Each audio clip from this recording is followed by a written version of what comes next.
Hey guys, how's it going? This is the Helpful Lockpicker here, and welcome back to my lockpicking homeschool series. The video I have for you today is going over how to get through the 6th pen state, which I commonly refer to as the state of confusion. This is a state that many people get stuck in from time to time, and I'm going to offer you some techniques on how to get out of it, so please stay tuned.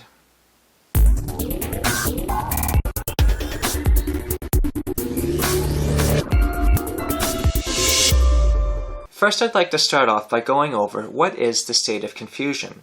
The state of confusion is when you are working on a lock that is hard to you. A lock that is difficult to you is very subjective to yourself, and you should not be concerning yourself with what you have seen other people be able to get open easily or what they have a hard time with. When you are learning to open up locks, you need to be able to focus on your skill set and being able to develop your abilities as a lock picker. So I'm going to offer you some techniques to help you be able to get through these difficult times when you're working on hard locks. When I was first starting out, this lock here was often giving me a very difficult time, and I had a hard time being able to get this one open. This is a Brinks lock. It is called their maximum security lock. It is just an American lock with a shrouded shackle. It's a 6-pin core, and when I was learning to open up this lock, I had to follow these steps to be able to get through it successfully. So I really hope that these will be able to help you, and please stay tuned for the following steps. In order to get started on opening a lock that is being difficult to you, like this Brinks was to me, the first step is always to just try to concentrate and take it back to the basics.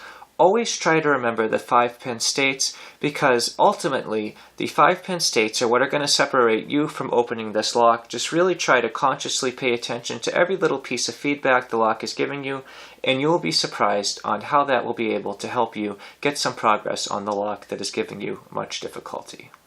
Sometimes when you are working on a lock that is being very difficult, my second set of advice is going to be just try taking a step back to take a larger step forward. Sometimes if, say, this lock is giving you a hard time, you may need to just go back to some locks that are easier. Maybe you want to go over to your clear acrylic pad lock and pin it up in a way that would be similar to this lock so you can get a better feel for the security pins that you're dealing with. Another thing you can do is just start trying to pick some locks that you are more familiar with and just trying to give yourself a little bit of a psychological boost in order to help you be able to get your confidence level back up. When you start to feel upset at a lock and it is making you very angry, that can really make it difficult for you to concentrate and get back to the basics and really be able to pay attention to what you're doing. So sometimes you just need to take a breather, take a step back, and just open up some easier locks, and that can really go a long way. My third set of advice is to just try to just slow down when you are working on the lock. Try to consciously feel every pin. Make sure when you are probing a pin, you can tell that it's precisely pin 4 or precisely pin 6, and it's not just kind of guessing or assuming. Sometimes you really just need to slow down when you're working on a lock and just try to really understand all the subtle feedback that the lock is offering you. When you're able to slow down and really pay attention, you will be surprised how much a lock will talk to you and give you some really valuable feedback. One thing you can always try to do is just try to close your eyes and just try to gently pick the lock, and you'll be amazed on how much extra feedback you may be able to get on your lock. Sometimes you just really need to just try to go back to the basics and just slow down, and that can really help you get a little bit further on a lock that is giving you a very hard time. My fourth set of advice is going to be just try to always practice picking at least one lock a day so you're always staying current, and do not just focus on the lock that's giving you a hard time. When I was working on this lock and it was giving me a hard time when I was first starting out, I was getting so frustrated because I could open up American locks all day very easily, even if I pinned them up to 6, and I didn't understand why this one was giving me such a hard time. What I did was I tried not to get tunnel visioned on it, and I only spent about 10 minutes a day on this lock. Do not try to stress over the lock. Just try to give it a couple attempts each day and try not to spend more than 10 minutes on it, and you'll be surprised on how much that will help you being able to get the lock open in the future. My fifth set of advice is going to be just know your equipment and know yourself. When you're working on a lock, you want to make sure that you're working on the correct pick profile. Is your pick going to have a steep enough hook on it, or is it going to be too flat of a hook? Is the shank height going to be too tall? That can often get in the way of opening up locks, and not a lot of people pay attention to that. And is the thickness of your pick going to be too thick for the warding?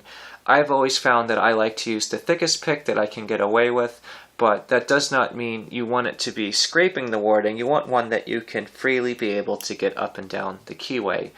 Another thing you need to do is just try to know your locks. If you have a lock that you can disassemble, you'll be surprised at the information that you can gain when you pull the plug out and you keep the key pins in, and you can just probe each key pin and see, am I able to lift all these key pins up to the shear line without oversetting any? And that can really help you be able to pick an appropriate pick profile for when you're working on a lock. And then also you just need to be able to know, like, do you need a vise in order to be able to pick this lock? This lock is really heavy and it's going to make your hand tire out very quickly. And when you use a vise, you can use a lot more fine motor control and you can be a lot more precise when you're opening up a lock. Also, just make sure that your environment's comfortable. Are you sitting in a well-lit environment? Is it a quiet environment? The auditory feedback that you get from locks can really be dampened in a noisy environment, and you'll be surprised how much that will affect your picking ability. You just want to try to pay attention to all the small things that can be adding up to making a lock more difficult to open up. My sixth and final set of advice is to always try to practice, practice, practice. You just need to try to open up at least one lock a day, and that will help keep your skill set current.